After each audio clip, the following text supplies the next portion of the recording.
तो स्वागत है आप सबका हमारे इस YouTube चैनल में।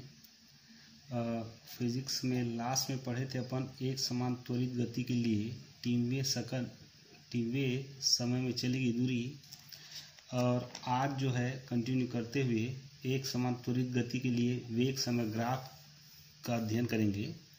तो ये है एक समान त्वरित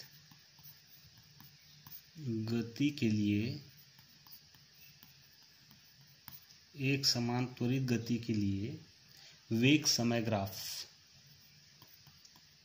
वेग समय ग्राफ। तो डिटेल से देखते हैं अपन। तो एक समान त्वरित गति के लिए वेग समय ग्राफ की जो गणना है उसको करते कैसे हैं। तो मान लो यदि कोई वस्तु एक समान त्वरित गति करती है, यदि कोई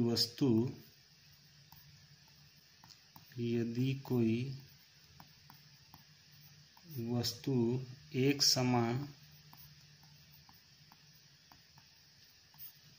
त्वरित गति करती है,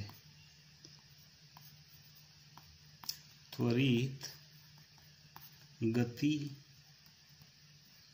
करती है, तो कोई एक वस्तु है जो गति कैसा कर रही है, एक समान त्वरित गति कर रही है।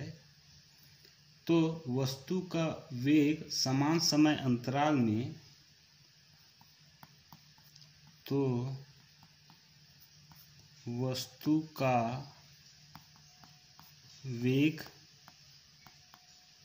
समान समय अंतराल में वेग में परिवर्तन एक समान होता है। वेग में परिवर्तन एक समान होता है। तो देखो, एक समान त्वरित गति के लिए वेग समय ग्राफ जब खींचते हैं तो कोई वस्तु है जो एक समान त्वरित गति कर रही है, तो वस्तु का जो वेग है और उसका समय अंतराल में वेग में परिवर्तन कैसा होता है, तो एक समान होता है। इसको क्या बोलते हैं अपन, वेग समय, एक समान त्वरित गति के लिए वेग समय ग्राफ कहते हैं। तो मान लो ये ग्राफ है, एक अक्ष में अपन समय को ले, एक अक्ष ये है, एक अक्ष में अपन समय को ले और y अक्ष में वेग को लें। y अक्ष में किसको लेते हैं, वेग को लेते हैं। तो वेग समय ग्राफ जो है वो समय अक्ष, ये जो अक्ष है समय अक्ष के साथ एक कोण बनाती है, ये एक कोण बना रही है। इसी को अपन क्या बोलते हैं, वेग समय ग्राफ कहते हैं। वेग समय ग्राफ कहते हैं। एक बार देख लो, कोई एक अक्ष है, एक अक्ष जिसमें अपन समय को लेते हैं, और y अक्ष जो है उसमें वेग को लेते हैं। तो जो समय अक्ष के सापेक्ष जो कोण बनाती है, मान लो थीटा कोण बना रही है, तो एक जो रेखा जो है यहाँ सीता कोण बनाती हुई जो रेखा जो है वो क्या कहलाता है, वेग समय ग्राफ कहलाता है। तो इसके बारे में अपन वो देखेंगे आगे। और तो यहाँ पे वस्तु का जो त्वरण होता है, अपन आगे पढ़ भी चुके हैं वस्तु का त्वरण क्या होता है। तो वस्तु का त्वरण क्या होता है, तो वेग में परिवर्तन बटा समय अंतराल, यही होता है। वस्तु का त्वरण जो होता है वेग में परिवर्तन और समय अंतराल होता है। या तो इसको अपन ऐसा भी कह सकते हैं कि वस्तु के वेग में परिवर्तन और समय अंतराल के अनुपात को अपन क्या कहते हैं, वस्तु का त्वरण कहते हैं, ऐसा भी कह सकते हैं। तो t1 समय में वस्तु का वेग जो है, वस्तु का वेग वो कैसा है, तो v_t1 है, तथा t2 समय में वस्तु का वेग कैसा होगा, v_t2 होगा। t1 समय में उसका वेग कैसा है, v_t1, t2 समय में उसका वेग कैसा हो जाता है, v_t2 हो जाता है। तो हम लोग जानते हैं वस्तु का त्वरण जो है उसको a से प्रदर्शित करते हैं वेग में परिवर्तन। वेग में परिवर्तन बोले तो v_t2 माइनस v_t1 बटा समयांतराल जो है वो t2 माइनस t1 होगा। इसको समीकरण 1 दे दो। तो अपन ग्राफ खींचे, अगली बार खींचते हैं अपन ग्राफ।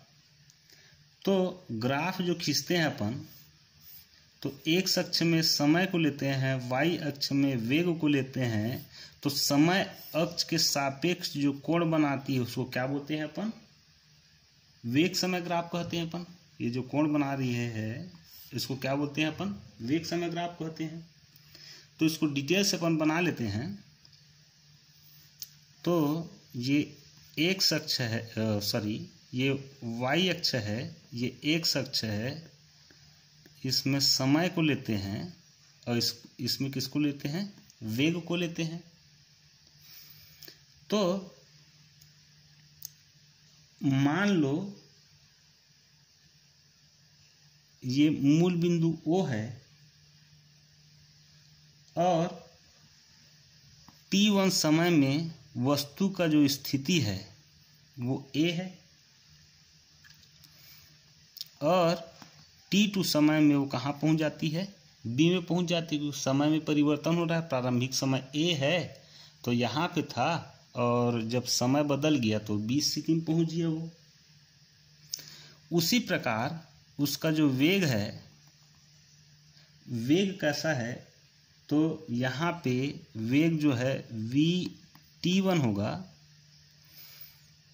और कहाँ पे, जब t1 स्थिति में, t1 समय में स्थिति जब x हो तो वहाँ पे उसका वेग v_t1 होगा। जब v_t2 में वस्तु का जो स्थिति है वो b होगा तो कहाँ पे स्थित होगा, वो v_t2 पे होगा, v_t2 पे होगा ये।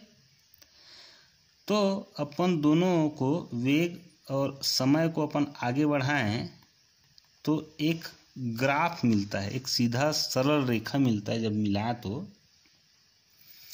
तो ये जो ग्राफ जो है, ये ग्राफ जो है वो वेग और समय ग्राफ कहलाता है।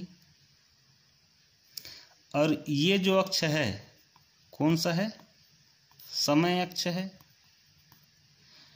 तो x अक्ष में समय को ले, y अक्ष में वेग को ले, तो समय अक्ष के सापेक्ष जो कोण बनाती है थीटा, वो क्या कहलाता है, वो वेग समय ग्राफ कहलाता है।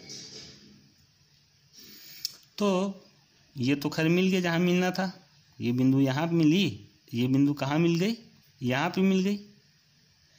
तो जो वेग को है अपन क्या करते हैं, आगे बढ़ाते हैं।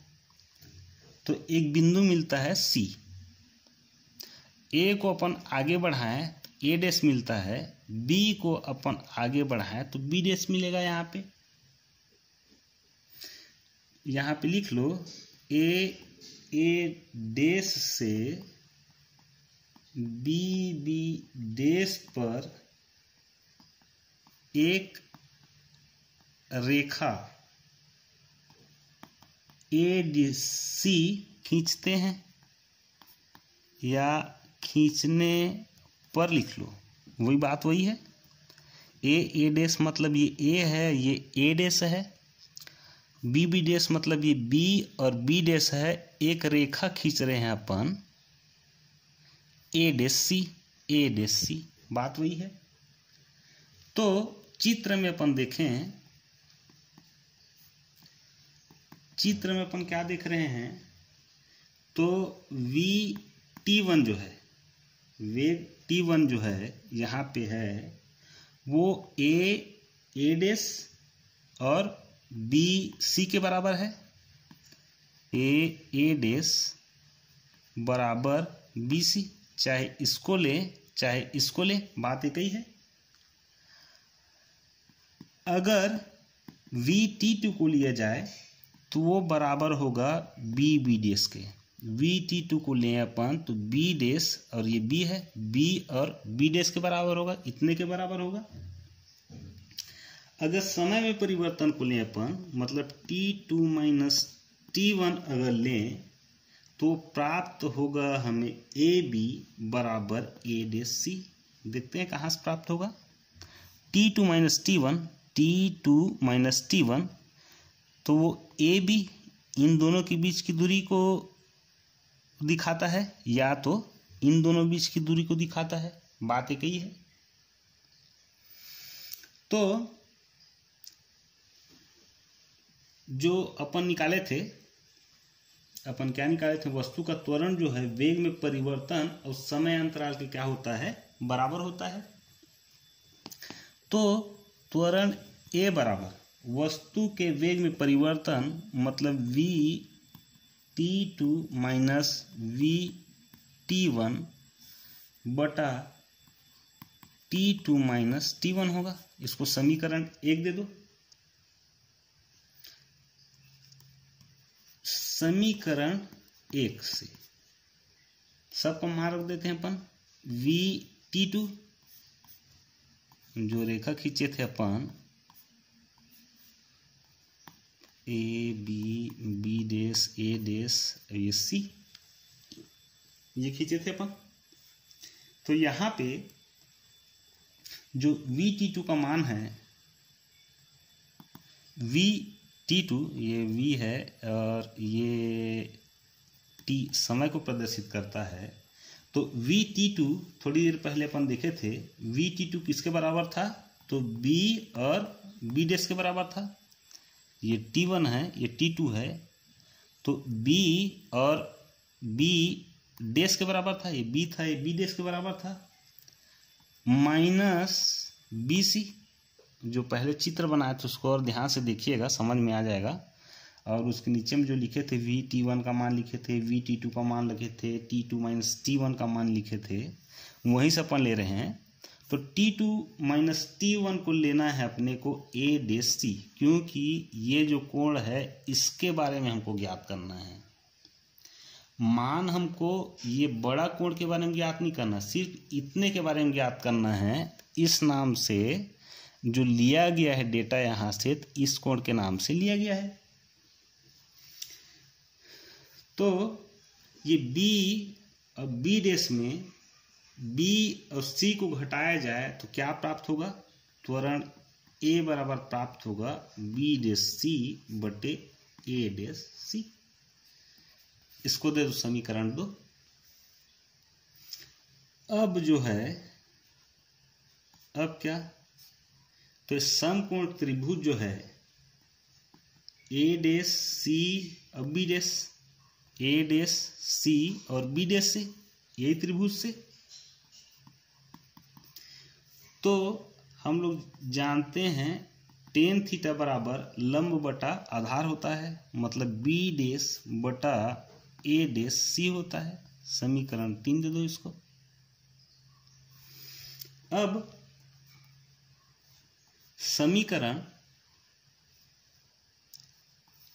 2 व 3 से, तो 2 व 3 से क्या प्राप्त हो रहा है, ये जब दोनों समीकरण को मिला रहे हैं, यहाँ से और यहाँ को मिला रहे हैं, तो ये पक्ष तो बराबर है, तो अपन क्या बोल सकते हैं, ए जो है त्वरण जो है वो किसके बराबर है, टेन थीटा के बराबर है वो।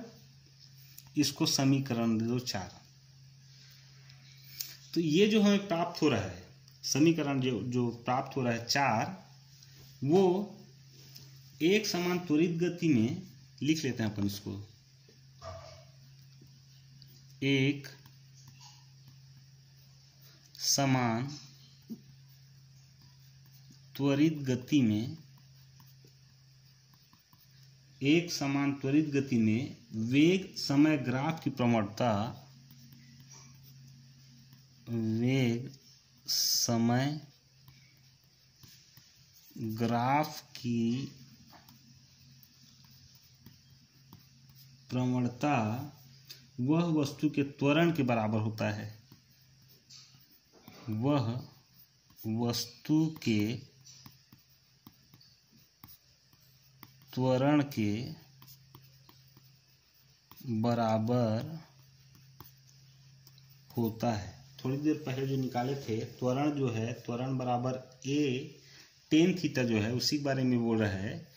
एक समान त्वरित गति में वेग समय ग्राफ की प्रवणता जो है टेन थीटा जो है, वह वस्तु के त्वरण के बराबर होता है। जो झुकाव होता है, जो थीटा कोण बना रहा है, वह जो है वेग समय ग्राफ में प्रवणता के बराबर होता है।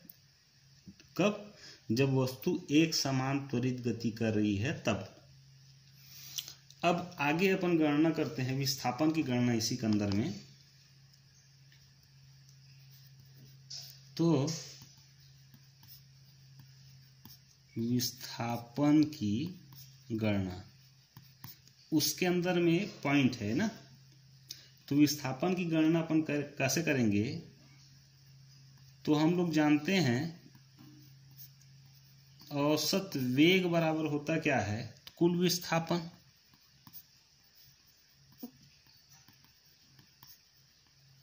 कुल विस्थापन बटा होता है कुल समयांतराल,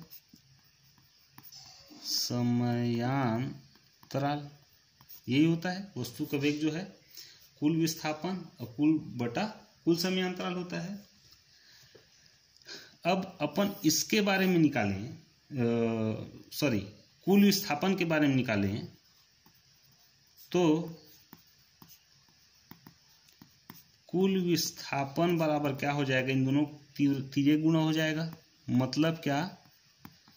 तो औसत वेग गुणा कुल समयांतराल हो जाएगा। ये हो जाएगा, इसका तीजे गुण हो जाए। कुल विस्थापन बराबर क्या होगा, औसत वेग गुणा कुल समयांतराल हो जाएगा। तो औसत वेग के बारे में अपन निकालें, औसत क्या होता है, दो वेग है हमारे पास, तो दोनों का योग बटा 2। तो Vt1 प्लस Vt2 दो वेग है, उसका बटा 2, औसत ये निकालते हैं। 3 के बीच में औसत निकालते तो 3 का योग बटा 3 हो जाता। कुल समयांतराल कितना है, तो अपन निकाले थे कुल समयांतराल T2 माइनस T1 होता है। अपन इस आधा को, हाफ को अपन बाहर कर लेते हैं, तो प्राप्त होता है Vt1 plus Vt2 into T2 minus T1, ये प्राप्त होता है हमें।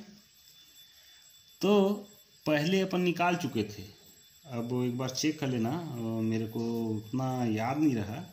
शायद Vt1 का जो अपन मान निकाले थे वो ए डैश निकाले थे। यहाँ छोटा सा ग्राफ खींच लो, समझ में आ जाएगा पूरा। ये 0 है, ये ए है, ये बी था, चलो कोई बात नहीं, बी था, और ये ए डैश था, ये बी डैश था, ये सी था।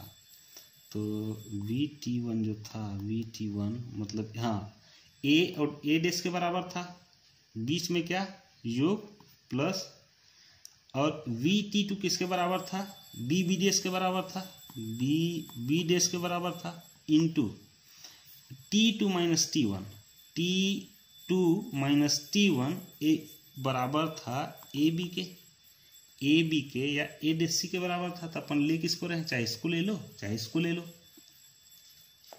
तो एक वास्तव में ये जो होता है वो होता है 1/2 समांतर योग का, समांतर भुजाओं का योग। ये देखेंगे अपन 1/2 समांतर भुजाओं का योग, भुजाओं का योग इंटू दोनों समांतर भुजाओं का योग इंटू दोनों समांतर भुजाओं की लंबवत दूरी, दोनों समांतर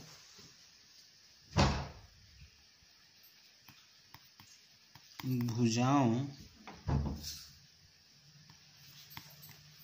की लंबवत दूरी, ये हो गया। तो वास्तव में ये जो होता है, ये वास्तव में जो होता है तो इसके बराबर ले रहे थे अपन कुल विस्थापन। कुल विस्थापन को प्रदर्शित करते हैं अपन किससे, तो एस से प्रदर्शित करते हैं। तो एस जो है वो समलंब चतुर्भुज, समलंब चतुर्भुज ABBC जो ऐसा प्राप्त हो रहा था अपने को जब निकाले थे, ये प्राप्त हो रहा था, में ये ऐसा प्राप्त हो रहा था। तो ये A था, ये B था, ये A' था, ये C था और ये B' था। तो ये जो त्रिभुज है वो समलंब चतुर्भुज है। तो वस्तु का विस्थापन जो है वो समलंब चतुर्भुज के क्षेत्रफल के बराबर हमें प्राप्त होता है। या ऐसे भी बोल सकते हैं विस्थापन बराबर चतुर्भुज। चार भुजा है जिसकी चार भुजा मतलब चतुर्भुज। तो A' B और B' के बराबर होता है, ये अपन बोल सकते हैं। या वेग समय ग्राफ जो है और समय अक्ष, ये जो ग्राफ था वेग समय ग्राफ था, ये कौन सा अक्ष था, ये समय अक्ष था। तो उसी चीज को बोल रहा है वेग समय ग्राफ और समय अक्ष से घिरा क्षेत्रफल, से घिरा क्षेत्रफल वस्तु के कुल विस्थापन के बराबर होता है। बात वही है, वेग समय ग्राफ अपन खींचते हैं और वेग समय ग्राफ और जो समय अक्ष है, ये वेग समय ग्राफ है और ये जो है समय अक्ष से घिरा क्षेत्रफल, इससे घिरा क्षेत्रफल है वस्तु के कुल विस्थापन के बराबर होता है। विस्थापन बराबर अपन देख लिए हैं, ये जो चतुर्भुज है A', इसके क्षेत्रफल के क्या होता है, बराबर होता है। तो अब आगे एक नया पॉइंट देखते हैं। ये जो था, जो अपन देख रहे थे एक समान त्वरित गति के लिए वेग समय ग्राफ, उसके अंदर में पॉइंट था विस्थापन की गणना थी। विस्थापन की गणना भी कर लिए अपन। एक नया पॉइंट है, उसके बारे में अपन चर्चा करेंगे। तो वो है एक समान त्वरित गति में स्थिति समय ग्राफ। एक समान त्वरित गति में स्थिति समय ग्राफ। इसके पहले अपन जो देखे थे वो क्या था, तो एक समान त्वरित गति के लिए वो वेग समय ग्राफ था। अब ये कौन सा ग्राफ है, स्थिति समय ग्राफ है। ये एक समान त्वरित गति के लिए स्थिति समय ग्राफ है ये। तो इसमें होता क्या है, एक समान त्वरित गति में स्थिति और समय के अक्ष के बीच लिख लेते हैं अपन, एक समान त्वरित गति में स्थिति, ये स्थिति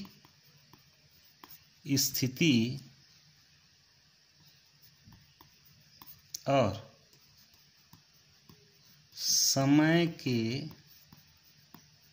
बीच जो ग्राफ खींचा जाता है। अब सिंपली बात है, ये अपन ग्राफ खींचेंगे, यहाँ समय अक्ष को लेते हैं, यहाँ स्थिति को लेंगे अपन, इन दोनों के बीच में ग्राफ खींचेंगे, उसे अपन क्या बोलते हैं, स्थिति समय ग्राफ कहते हैं अपन, स्थिति समय ग्राफ कहते हैं। मतलब स्थिति और समय के बीच में जो ग्राफ खींचे हैं अपन, उसको क्या बोलेंगे, स्थिति समय ग्राफ बोलेंगे। तो स्थिति समय ग्राफ के बीच, स्थिति और समय के बीच में जब ग्राफ खींचते हैं, एक पैराबोला मिलता है हमको, परवलय बोलते हैं इसको। बीच में जो ग्राफ खींचा जाता है तो एक पैराबोला मिलता है। पैराबोला बोले तो परवलय मतलब इंग्लिश में उसको बोला जाता है पैराबोला। तो इसको निकालने के लिए हमको जरूरत पड़ेगा चूंकि, क्या चूंकि, तो गति के द्वितीय समीकरण से। अब गति का दूसरा समीकरण है क्या भैया, तो अपन जान रहे हैं, पहले पढ़ चुके हैं, एस बराबर U T plus 1/2 A T का स्क्वायर, अपन जानते हैं। इसको पढ़ ही लेना भैया, पिछले क्लास में अपन बता चुके हैं इसके बारे में डिटेल से। अब इसका रिपीट अपन बार बार नहीं करते रहेंगे, नहीं तो सिलेबस पीछे छूटते जाएगा। तो ये गति का दूसरा समीकरण है, इसको दो विधि से अपन निकाल के प्रूव भी कर चुके हैं कि गति का दूसरा समीकरण यही है। तो t बराबर 0, समय कब हो, 0 हो, तो t बराबर 0 समय में विस्थापन। तो समय 0 है तो वस्तु की स्थिति में परिवर्तन हो गया क्या, नहीं होगा। तो बराबर क्या होगा, x 0 होगा, मतलब वस्तु जहाँ पे है वहीं पे खड़ी रहेगी भैया। समय 0 है, ये हमारा पेन यहाँ पे है, यहीं पे रहेगा। जब समय चलना शुरू होगा तो कहीं खिसकेगी, इधर खिसकेगी या इधर खिसकेगी। उसी प्रकार t समय जब हो जाता है, अब समय चलना शुरू हो गया ना, t समय में वस्तु का विस्थापन तो xt हो जाता है। स्थिति के साथ में t का गुणा कर दो, क्या हो गया, xt हो गया वो। तो हम लोग जानते हैं, क्या जानते हैं अपन, स्थिति में परिवर्तन, विस्थापन जो होता है s, वो होता है अंतिम स्थिति माइनस प्रारंभिक स्थिति, यही विस्थापन होता है। तो जो अपन समीकरण दिए थे, एस बराबर U T plus 1/2 A T का स्क्वायर, उसको किसी समीकरण का नाम दे दो, उसको समीकरण 1 दे देना, अपन देना भूल गए थे तो आगे सॉल्व होगा। तो उसको मान लो समीकरण 1, तो यहाँ पे लिख दो समीकरण 1 से। अब समीकरण 1 था क्या, एस बराबर U T plus 1/2 A T का स्क्वायर। एस बराबर तो निकाल लिए अपन, एस है क्या, तो X T minus X zero बराबर U T plus half of A T का square. X T minus X zero बराबर U T plus 1/2 A T का वर्ग। अब ये भैया जो है उसको कहाँ भेज दो, इधर भेज दो। हमारे पास क्या बच जाएगा, तो एक्स टी बराबर जो है वो बच जाएगा, ये इधर का प्लस माइनस जो उधर जाएगा प्लस हो जाएगा, तो x zero plus you T plus 1/2 A T का स्क्वायर। ये कुछ नहीं है, एक्स जीरो को इधर ले आए, इसको दे दो समीकरण 2। तो ये समीकरण 2 है, समीकरण 2 है। तो परवलय, परवलय जिसको इंग्लिश में बोलते हैं PARABOLA, पैराबोला के समीकरण को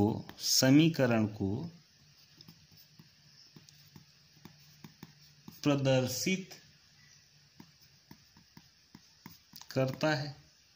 बात सही बात है। ये जो समीकरण है वो किसको प्रदर्शित कर रहा है, एक पैराबोला के समीकरण को प्रदर्शित कर रहा है। जब आप मैथ्स में पढ़ेंगे पैराबोला के बारे में, उसका समीकरण यही होता है।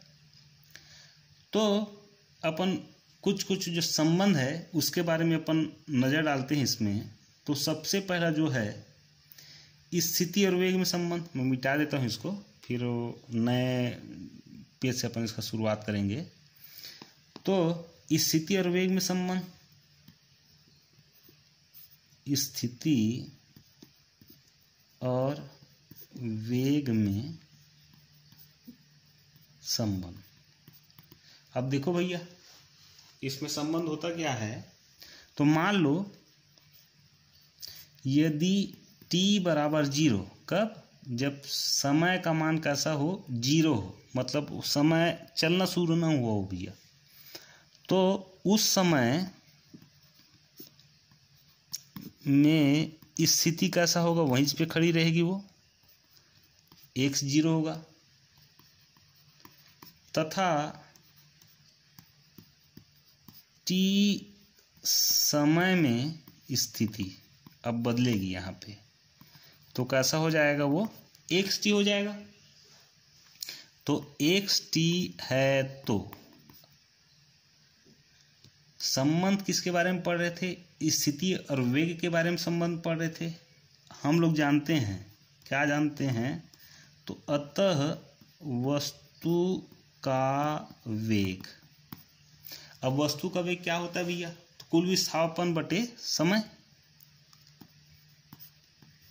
कुल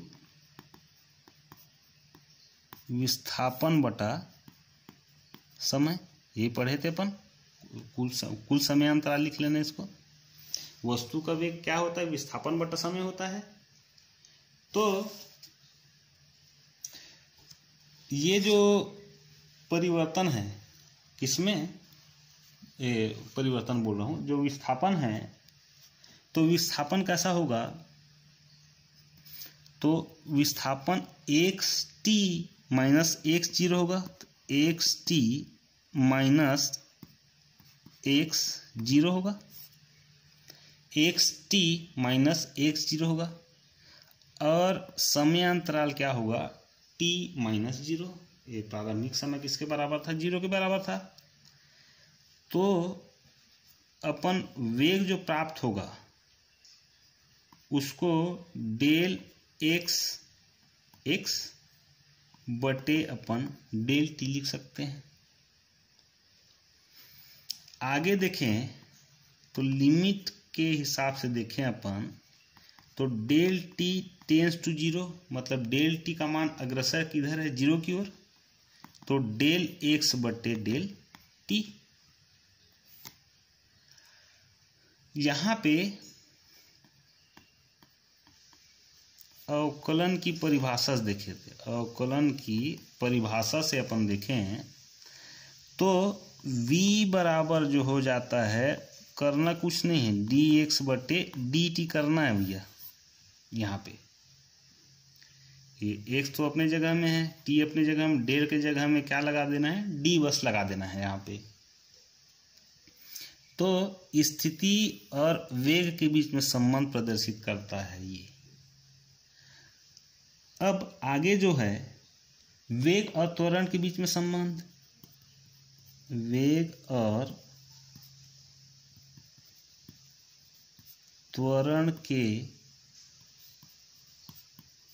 बीच संबंध, इतना लंबा चौड़ा नहीं करना चाहो तो सीधा लिख दो, वेग और त्वरण में संबंध। तो यदि t बराबर जीरो हो, समय फिर कैसा है, जीरो है, तो उस समय में वेग कैसा होगा, तो वेग जीरो होगा। जब समय चलना प्रारंभिक नहीं होगी तो वेग कहाँ से निकलेगा, वेग जीरो होगा। तथा t समय में वेग तो क्या हो जाएगा, vt हो जाएगा, है तो vt हो जाएगा। तो अपन देखते हैं क्या, त्वरण देख रहे हैं, तो वस्तु का त्वरण जो है, वस्तु का त्वरण जो है, तो होता क्या है, वेग में परिवर्तन बटा कुल समय अंतराल। वेग में परिवर्तन बटे समयांतराल, यही होता है। तो वस्तु का त्वरण जो है ए से अपन प्रदर्शित करें तो वेग में परिवर्तन क्या हो रहा है, तो अंतिम वेग माइनस प्रारंभिक वेग बटे समयांतराल, अंतिम समय माइनस प्रारंभिक समय। तो अपन इसको लिख सकते हैं डेल वी बटे डेल टी। लिमिट ले लो तो a बराबर लिमिट डेल टी का मान फिर कहाँ अग्रसित हो रहा है, जीरो का, जीरो की तरफ, मतलब del T tends to zero. अब डेल वी बटे डेल टी आया। अब फिर वही अवकलन की परिभाषा से, अवकलन की परिभाषा से, तो अवकलन की परिभाषा तो a बराबर हो जाएगा डी वी बटे डी टी, ये हो जाएगा। तो अपन देख लिए क्या, स्थिति और वेग में संबंध, और ये जो है वेग और त्वरण में संबंध। एक संबंध जो है ऑटोमेटिक निकल के आ जाती है। अब वो कैसे आती है, वेग v बराबर अपन जान रहे हैं डी एक्स बटे डी टी, तो a बराबर होता है, त्वरण बराबर होता है, जो ये x का मान था वो क्या था, डी एक्स बटे डी टी। ये x बराबर ये था, पीछे पलट के देखिएगा मिल जाएगा। तो ये D T into D x बटे डी टी, बीच में गुणा का चिन्ह है। अगर गुणा करें अंदर में तो ये डी स्क्वायर एक्स या डी टू एक्स बोलते हैं जिसको, और ये डी टी का स्क्वायर, डी टी की घात 2। तो ये जो प्रदर्शित कर रहा है वो प्रदर्शित क्या कर रहा है, वस्तु के त्वरण, वस्तु के त्वरण और वस्तु की स्थिति, वस्तु की स्थिति, वस्तु का त्वरण हो गया और वस्तु की स्थिति में संबंध को दर्शाता है। किसको दर्शाता है? एक्स क्या है? स्थिति, और ए क्या है? त्वरण है। मतलब वस्तु की स्थिति और जो है वस्तु की स्थिति और किसके बीच में? त्वरण के बीच में संबंध को दर्शाता है। या तो इसको ऐसा ना बोल करके ऐसा भी बोल सकते हैं अपन, किसी वस्तु का त्वरण जो होता है, किसी वस्तु का त्वरण उसके स्थिति का द्वितीय मतलब दूसरा अवकलन कहलाता है। अवकलज अवकलन छोड़ो, अवकलज कहलाता है। यहाँ द्वितीय अवकलज क्या? 2 बार इसका अवकलन करना पड़ेगा, तो इस नाम से द्वितीय अवकलज कहलाता है। अब इससे संबंधित एक न्यूमेरिकल क्वेश्चन देख लेते हैं तो ज़्यादा क्लियर हो जाएगा। और बुक में कभी काफ़ी सारा एग्जाम्पल दिया है, आप अपने हिसाब से भी काफ़ी सारे क्वेश्चन को सॉल्व कर लेते हैं। एक आध क्वेश्चन अपन उठाते हैं यहाँ पे। तो क्वेश्चन क्या है? एक पिंड जो है, एक पिंड को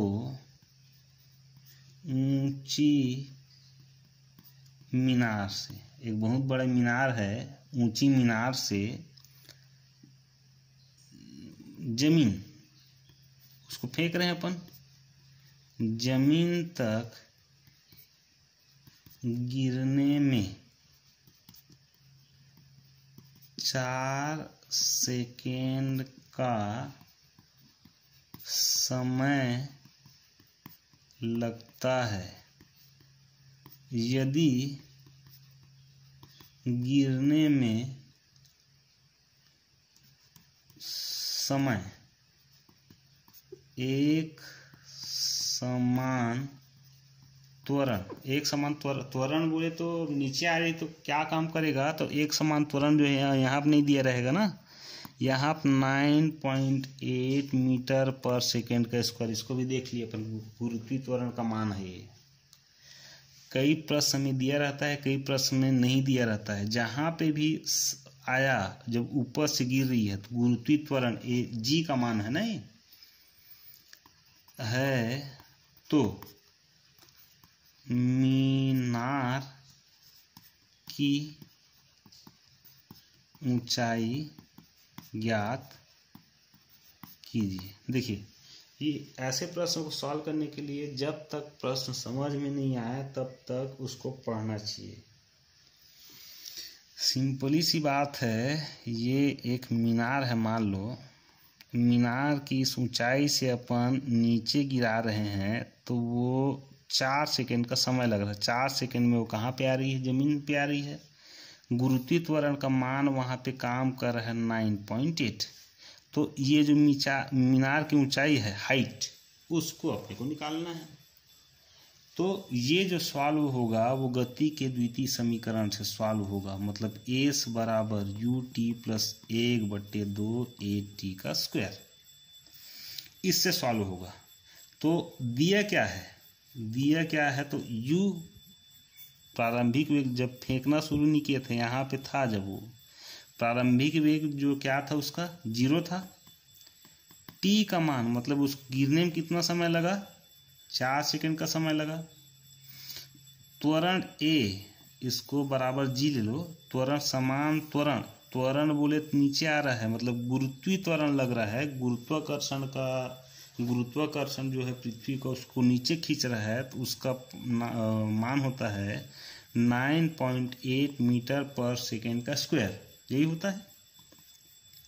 तो एस बराबर, ये u का मान तो 0 है, इंटू ये 4 है, प्लस 1/2। अब यहाँ पे जो at है, a बराबर किसको ले लिए हैं? g को ले लिए हैं। बात एक ही है, चाहे त्वरण हो चाहे गुरुत्वीय त्वरण हो। तो गुरुत्वीय त्वरण का मान जो होता है 9.8 होता है, इंटू 4⁴। इसका मान तो 0 हो जाएगा, तो 1/2 इंटू 9.8 इंटू 4×16। 2 एक कम 2 और 2 अट्ठे 16, मतलब 9.8 गुणा 8, तो 98 अट्ठे होता है 784। तो यहाँ पे एस का मान जो मिलेगा वो 784 होगा। एक के बाद दशमलव है तो एक के बाद दशमलव है, तो 78.4 मीटर अपने को क्या मिलेगा, मीनार का ऊंचाई मिलेगा। तो आज के लिए बस इतना ही। बहुत बहुत धन्यवाद।